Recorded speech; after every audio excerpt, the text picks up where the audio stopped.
A continuación, en Fe bajo fuego, historias desde la trinchera, en Pakistán pagando el precio por seguir a Jesús. Una semana antes de morir, él dijo que lo iban a matar. Tal vez me van a culpar por blasfemia, pero me van a matar. Desde Nigeria, una guerra santa contra los cristianos continúa. Él volvió a su carro a recoger algo. Había apenas tomado sus llaves cuando le dispararon. Después, en territorios palestinos los cristianos están en riesgo. Entonces pusieron un contrato de muerte de 50,000 shekels. Cualquier persona que lo vea tiene permitido matarlo. Desde el país de África del Este, Eritrea, donde las iglesias evangélicas tienen prohibido reunirse y si los sorprenden pueden ser recluidos y torturados dentro de contenedores. Lo primero que hacen es atarte de manos y piernas por detrás. Te ponen boca abajo con tu pecho y cara contra el suelo para poder golpearte utilizando palos. Y finalmente, llevando esperanza a los niños de Sudán.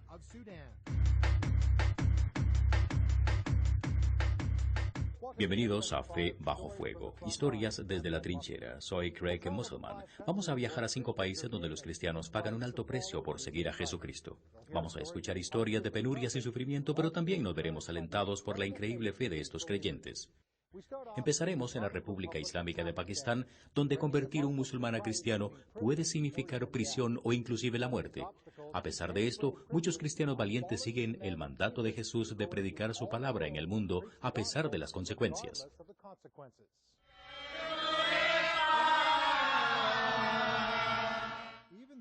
Aunque los cristianos representan apenas el 1.7% de la población pakistaní, que es alrededor de un 96% musulmán, las iglesias cristianas cada vez son más.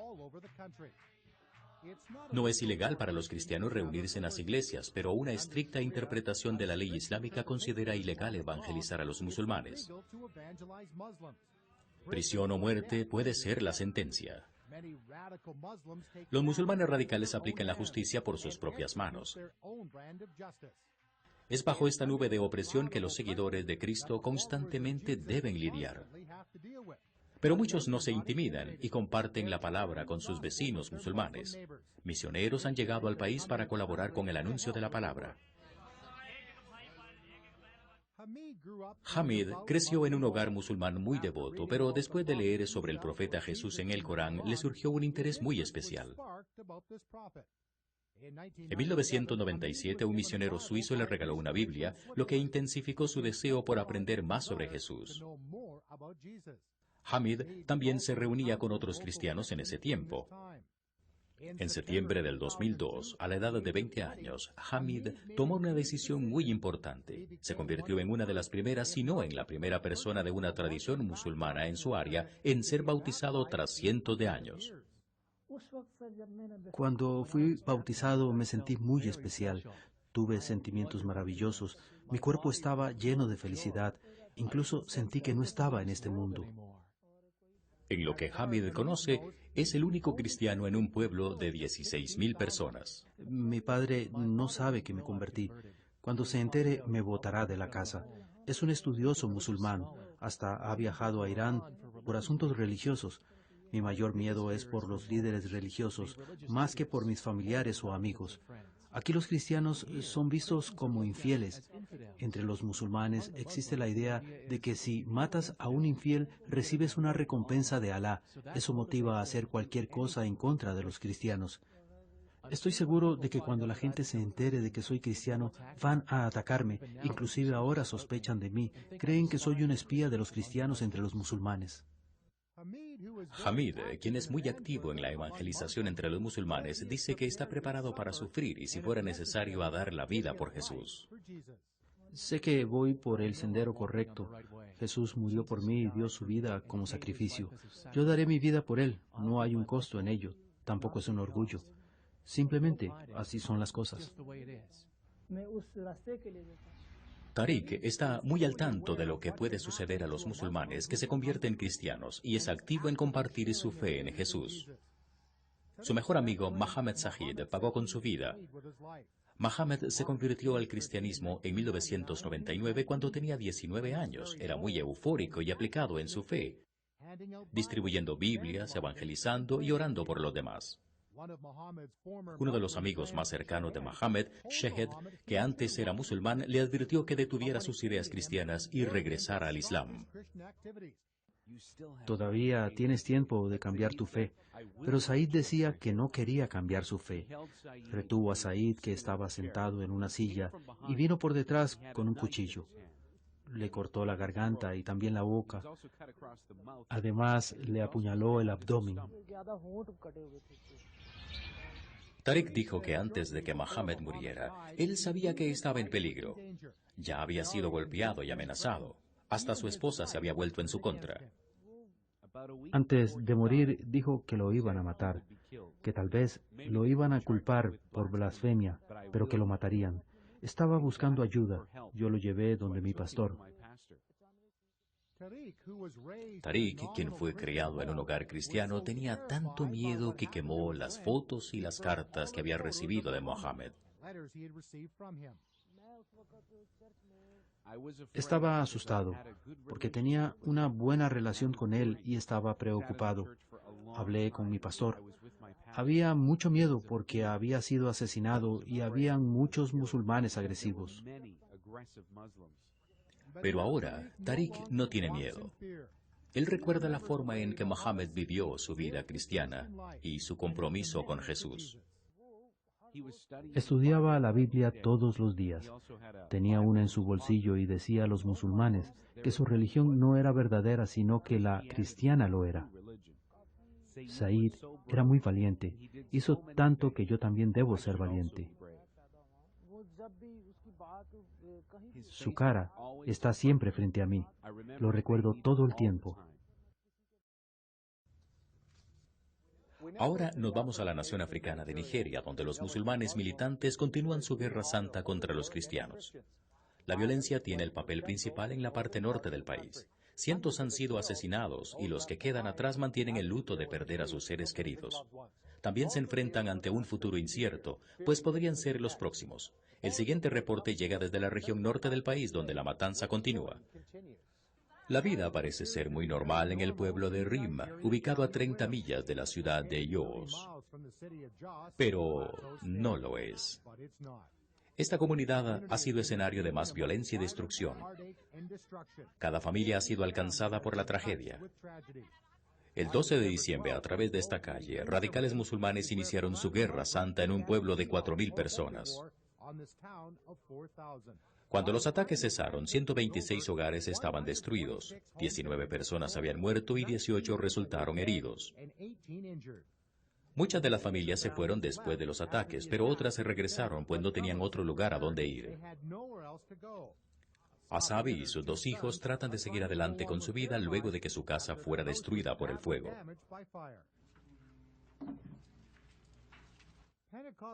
El pastor pentecostal nos muestra el daño de su casa, pero por alguna extraña razón la iglesia ubicada a la par permaneció intacta. Para muchas de estas personas reconstruir su vida será muy difícil. Tep está al lado de la tumba sin marcar de su esposa y su hijo, asesinados por militantes musulmanes en diciembre. Por el bien de lo que queda de su familia, Tep trata de seguir adelante. Garos Manjan también trata de superar su dolor. Su esposo fue baleado aquí, justo al frente de su casa, después de asistir a unas reuniones en la ciudad de Jos. El reverendo Manjan, de 69 años, ex vicepresidente de la Iglesia de Cristo en Nigeria, era muy respetado y un prominente líder religioso en el país. La señora Manjan describe lo que sucedió en la tarde del 12 de diciembre. Cuando regresó a casa, preguntó dónde estaban los niños. Le dije que acababan de salir. Regresó al carro a recoger algo que había dejado olvidado. Apenas había tomado las llaves y estando yo ahí, le dispararon. Cuando cayó al suelo, gritó 2 veces. Yo no sabía qué hacer. Le dije, es el fin del mundo. ¿Así es como nos dejas? Corrí a la casa y empecé a llorar. No había nada que pudiera hacer. Habían gritos en todos lados. Esperaba en mi casa mi turno para morir. Garos Manjan también perdió una nuera y un nieto ese día. Ellos también fueron víctimas de la violencia islámica. Cientos asistieron a los funerales.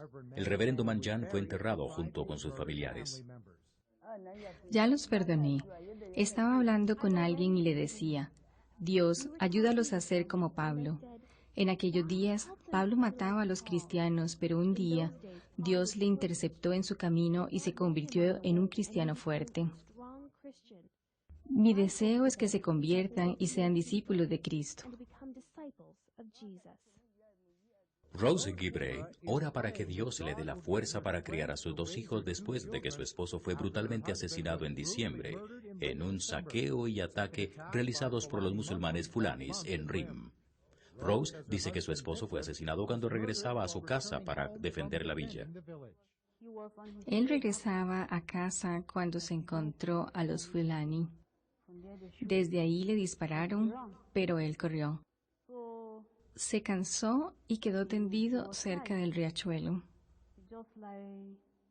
Fue cuando lo vieron, le quebraron la cabeza y le sacaron un ojo.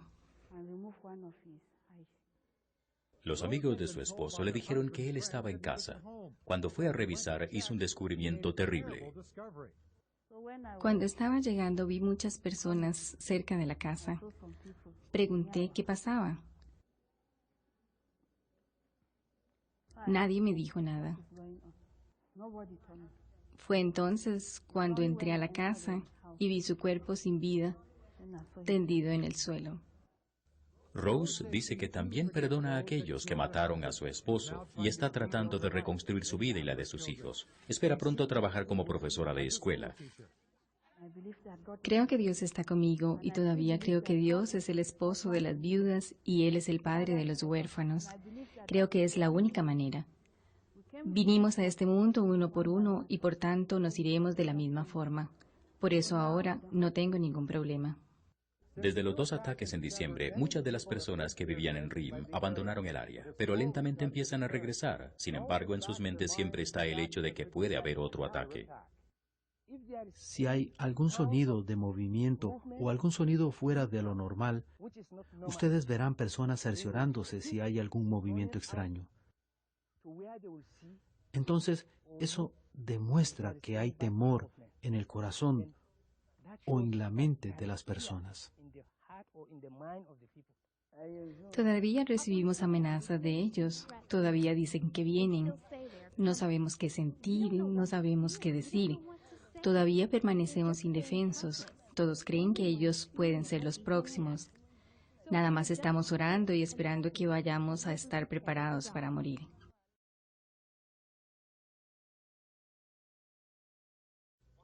La violencia en el sector norte de Nigeria continúa. Cientos de personas han sido asesinadas y decenas de iglesias han sido destruidas y hay temor de que la violencia aumente. Uno de los lugares más peligrosos en el mundo para cualquier cristiano es una villa palestina en Israel en lo que es referido como el West Bank. Para aquellos que han dejado el Islam para seguir a Jesucristo, puede significar la muerte. Este es el costo de la vida de los creyentes palestinos.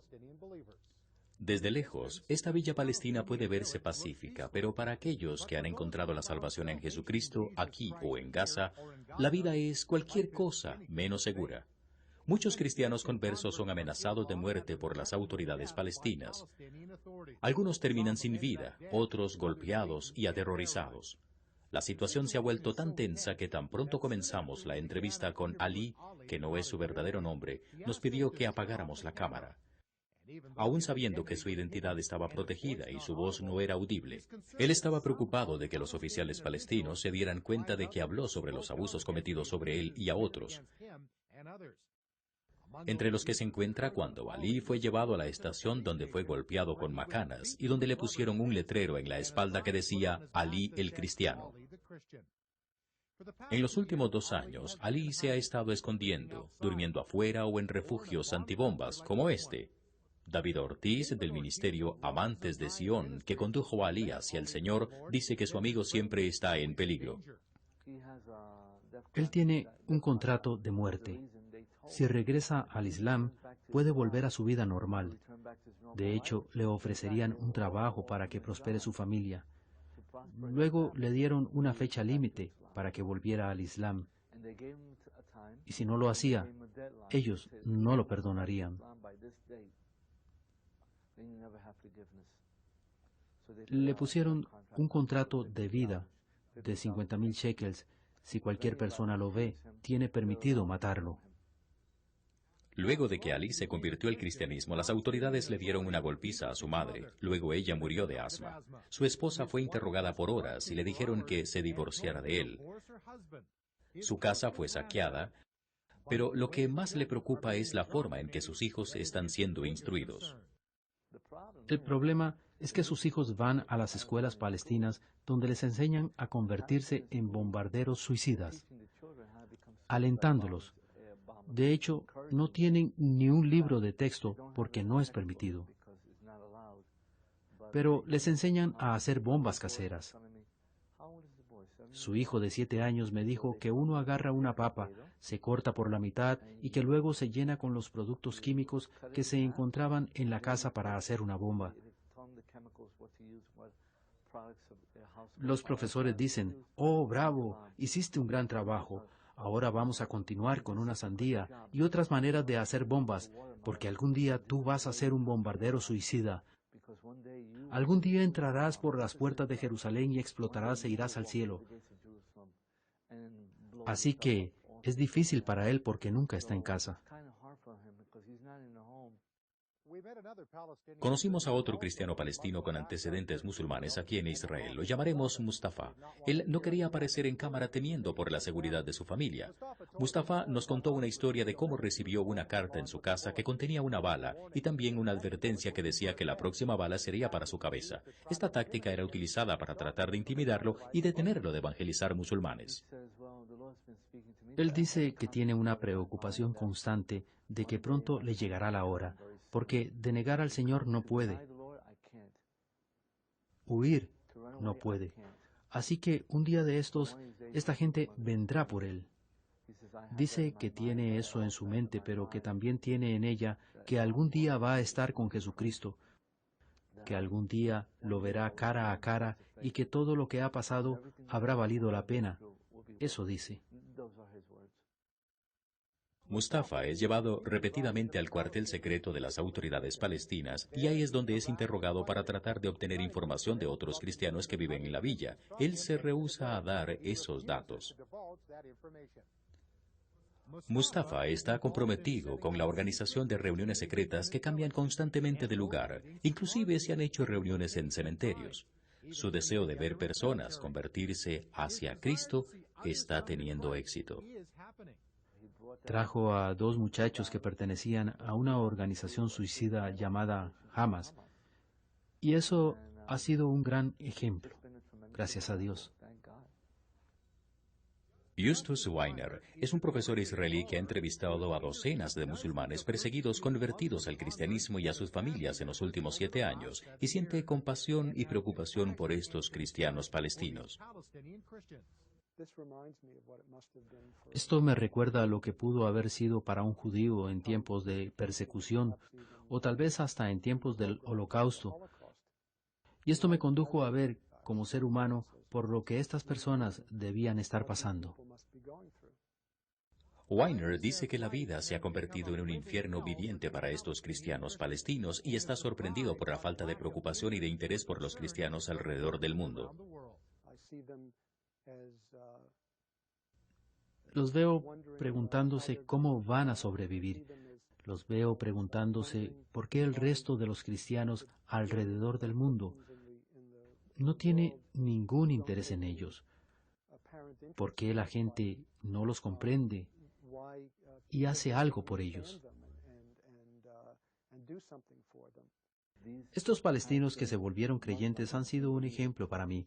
En la Biblia dice que si uno trata de aferrarse a la vida va a perderla de todos modos y que si la pierde en nombre de Jesucristo va a ganar vida eterna. David Ortiz dice que algunas maneras prácticas para ayudar a estos cristianos palestinos es orando por ellos y que el Señor va a darles fortaleza a estos creyentes, o si no, enviando cartas para motivarlos para mantenerse firmes en la fe con Cristo y también escribirle a las autoridades gubernamentales para que sepan que estas cosas están ocurriendo en Israel. Mucha gente de Occidente no está familiarizada con la nación africana de Eritrea, pero hace más de 2 años los cristianos evangélicos alrededor del mundo empezaron a saber más sobre esta pequeña nación por causa de la gran cantidad de seguidores de Cristo y las persecuciones que sufren. Es una persecución que viene de su propio gobierno, que trata de silenciar la iglesia evangélica, pero según la siguiente historia, está ocurriendo lo opuesto y el gobierno niega que se esté llevando a cabo algún tipo de persecución. Eritrea es un bello y diverso país ubicado en el este de África, cerca del Mar Rojo. Es una de las naciones más nuevas en África, pero también tiene recuerdos de civilizaciones más antiguas. También es un país muy pobre. Los efectos de la pobreza se ven por todo lado. Eritrea, antigua colonia italiana, es un país que ha conocido el dolor de la guerra, después de 30 años de lucha, donde miles de sus habitantes murieron. Eritrea consiguió su independencia de Etiopía en 1991, con una gran derrota sobre las fuerzas ocupantes etíopes. En 1993 se proclamó oficialmente como nación, pero aún existen conflictos con su vecino Etiopía. La iglesia evangélica bajo el socialismo soviético de los 80s fue dejada por su cuenta en los primeros años después de la independencia, aún habiendo conflictos con Etiopía. Pero eso cambió en 1997. La Iglesia Ortodoxa Eritrea presionó al gobierno comunista dictatorial para detener el crecimiento de la iglesia evangélica. Entonces el gobierno comenzó a arrestar a pastores y a miembros de las iglesias. Luego, en mayo del 2002, se les ordena a todas las iglesias evangélicas a cerrar toda actividad espiritual hasta cumplir los trámites de registro necesarios, cosa que hicieron. Pero en los 2 siguientes años no se han garantizado los derechos de funcionamiento a ninguna de estas iglesias. Es más, algunas iglesias ubicadas fuera de la capital, Asmara, han sido forzadas a cerrar. Los únicos grupos que tienen permitido practicar su religión son los católicos, los ortodoxos, los luteranos y los musulmanes. Los líderes evangélicos creen que la razón de la persecución por parte de las autoridades gubernamentales de Eritrea es la mala percepción que tienen sobre ellos. Las autoridades ven a los evangélicos como una fuerza que divide el país.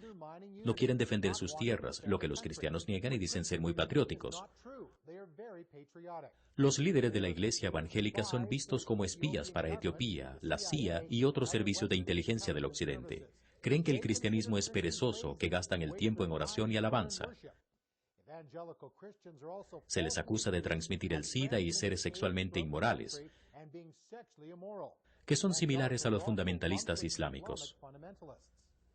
Como resultado de estas disputas, cientos de cristianos fueron arrestados y algunos encerrados en contenedores como estos, dándoles poca agua y comida. Jóvenes y adultos fueron traídos allí al descubrir que llevaron Biblia a los campos de entrenamiento. Otros fueron golpeados, torturados y sus propiedades destruidas. Letai creció en una familia ortodoxa, conoció a Jesucristo de una manera más profunda y personal en el año 2000 a través de una Biblia con la cual ella se dedicó a divulgar la palabra de Dios dentro de la iglesia ortodoxa. La compasión por sus hermanos cristianos la llevó a prisión, donde fue enfermera, ubicada en la ciudad desértica de Hasib. Cuando vio cómo sufrían los prisioneros por su fe en Cristo, ella y otra enfermera amiga suya se sintieron como en el infierno. Habían hermanos detenidos en Hasif. Así como yo y otra compañera que trabajábamos juntas, tratábamos de ayudar a estos hermanos, tratando de conseguirles ropa y comida. También recogíamos dinero para ellos, pero un día las autoridades atraparon a mi amiga, la interrogaron y finalmente ella habló sobre mí. Por culpa de ese dinero nos atraparon y nos arrestaron. Como resultado de esto, Letai pasó 6 meses en una horrible prisión. La prisión no fue fácil. Era muy difícil porque me interrogaban y ellos usaban muchas malas palabras. Me asusté mucho y además me separaron de todos mis conocidos y me pusieron en un lugar muy pequeño y totalmente apartado de todo. Luego me mandaron a otro cuarto. Esta vez estaba acompañada por otras 5 mujeres y ahí la pasé mejor ya que nos poníamos a orar y nos apoyábamos unas a otras. Había 2 mujeres que estaban allí por otros motivos, así que nosotras las alentábamos a que siguieran a Cristo y al final ellas terminaron predicando y hablando sobre Él. Por consecuencia de todo el tiempo que pasó en prisión, Letai dice que ya no tiene miedo sobre lo que puede pasarle. Cuando fue liberada, le advirtieron que no podría reunirse con otros evangélicos y tampoco hablar sobre la Biblia. Ella continúa sin trabajo actualmente. Sé que tengo que obedecer las autoridades así como lo leo en la Biblia, pero todo tiene un límite, más si esto concierne a mi fe. Debo seguir a Jesucristo y tener comunidad con mis hermanos y hermanas cristianos. Letai sabe que puede tener problemas de nuevo con las autoridades, pero ella está más preocupada por los que permanecen todavía en prisión. Siento que dejé a mis hermanos y hermanas ahí. Es muy duro para mí. Todavía tengo preocupación por ellos. El pastor Gebre es otro que sufrió ante los ataques por parte de las autoridades sobre los evangélicos. En enero del 2002, Gebre fue a visitar a un sacerdote ortodoxo que había renacido y estaba compartiendo junto a su familia sobre la salvación en Cristo, cuando de repente la policía apareció y llevaron a cabo una redada. Esa noche en la casa del sacerdote estaba predicando y estaba a punto de terminar la oración cuando de pronto ellos entraron y nos arrestaron. Luego nos llevaron a mí y a mi amigo a campos de concentración militares. A él lo pusieron en una celda aparte. Lo primero que hacen es atarte las piernas y los brazos por detrás y te ponen boca abajo. Así que quedas con la cara y el pecho sobre el suelo para que ellos puedan golpearte por detrás y usan palos para hacer esto. Toman turnos. No solo eres golpeado por una persona, sino por varios que son muy jóvenes y muy agresivos. Golpeaban con mucho odio. Era una cosa muy dolorosa. También con una cuerda muy delgada y fuerte te ataban por la boca y te juntaban por detrás la cuerda con los pies, así que tu cabeza y tus pies estaban conectados. Entonces, si tratabas de moverte, tu boca comenzaba a sangrar. Es una experiencia demasiado dolorosa. Continuaban golpeándome con palos y me pateaban la cabeza y te pateaban por todo lado. Mientras era golpeado y sufría, Gebre rezaba por su amigo, el sacerdote ortodoxo, que era un hombre muy delgado. Mientras ellos me golpeaban, yo estaba orando. Si este sacerdote estaba siendo golpeado como a mí, apenas podría soportar el dolor. Estaba orando porque de alguna manera esta tortura fuera más fácil para él. Oraba porque fuera menos dura a como estaba haciendo conmigo. Lo ataron, lo golpearon y patearon, pero no fue tan severo como me pasó a mí. Le di gracias a Dios por eso. Ambos fueron liberados 3 horas más tarde, pero un año después, Gebre fue arrestado de nuevo junto a un amigo cristiano que se quedaba en su casa. Pasaron 5 días en prisión. Las autoridades sospechaban que se estaba llevando a cabo una reunión cristiana, así que aparecieron a la 1 de la mañana y los arrestaron. Fue impactante y muy espeluznante. Asustó a mi esposa y a mis hijos. Esto es algo que es muy difícil de aceptar como ser humano. Jonathan Hirui pastorea una congregación eritrea en Toronto y le molesta lo que pasa con sus hermanos allí en Eritrea. En Canadá, Jonathan y su iglesia disfrutan de libertad de culto. Pensar en la libertad, esa libertad que yo tengo y que a mis hermanos y hermanas se les prohíbe allá en mi hogar, en realidad duele. Es por eso que nosotros oramos cada sábado especialmente. No pasa ni un solo sábado en que no mencionemos eso en nuestra reunión de oración.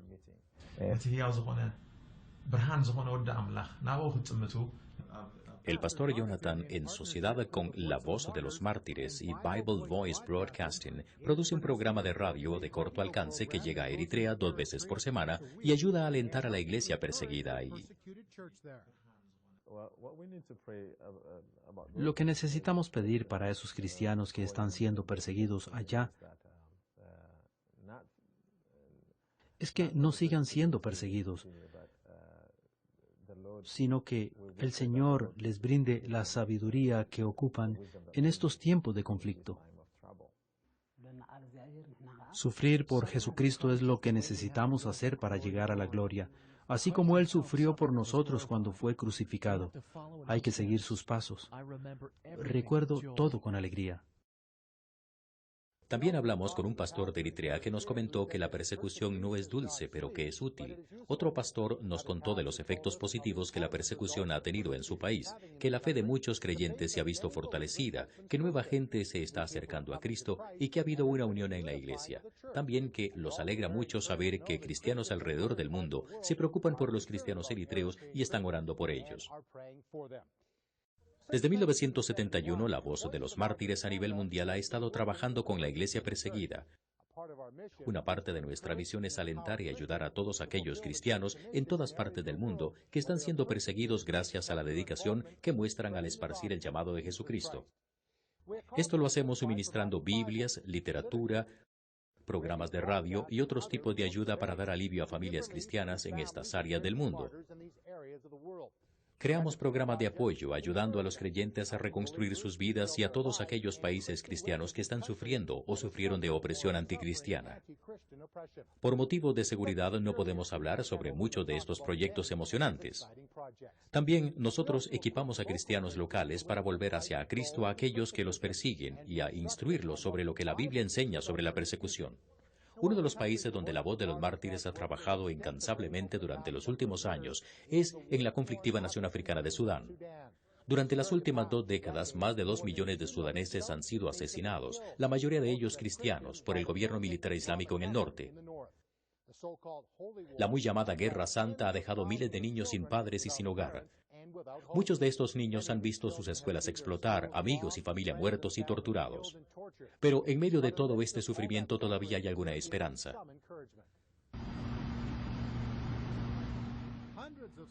Cientos de paquetes escolares llegaron a este pequeño aeropuerto en una remota parte del sur de Sudán.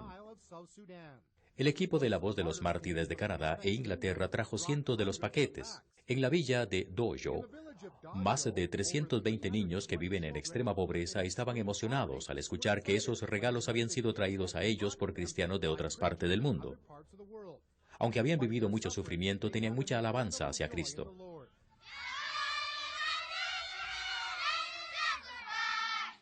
Los paquetes escolares incluían camisas y pantalones cortos, mochilas, tizas, sandalias y una barra de jabón.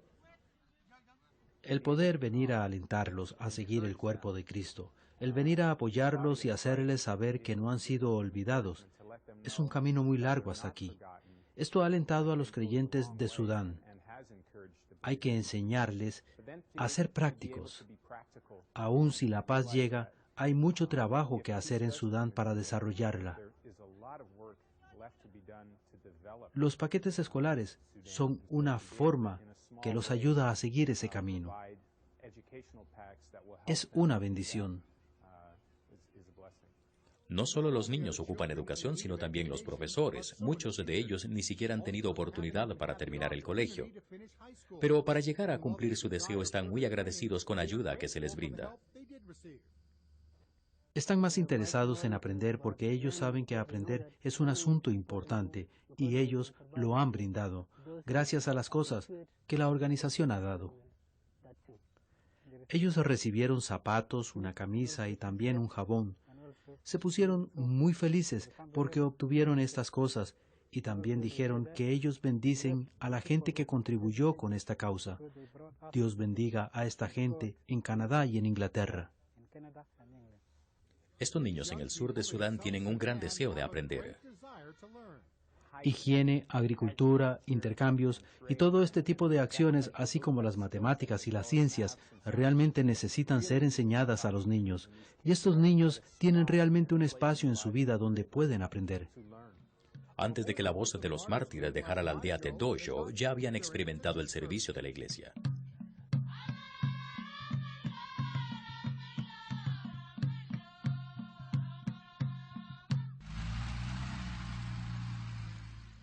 Luego se dirigieron hacia otra remota área del sur de Sudán.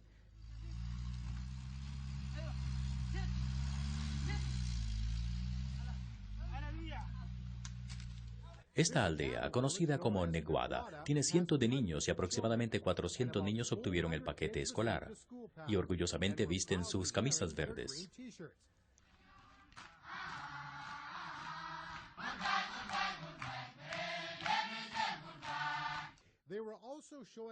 También enseñan las cartas que recibieron de niños desde Canadá, y estos niños en el sur de Sudán querían expresar su gratitud a aquellos que hicieron posible que recibieran esos regalos.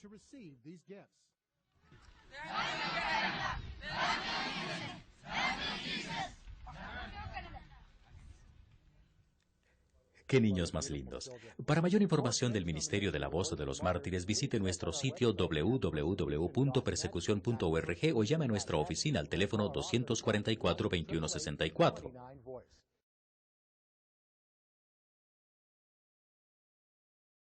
Gracias por observar Fe bajo Fuego, historias desde la trinchera. Hasta luego y que Dios los bendiga.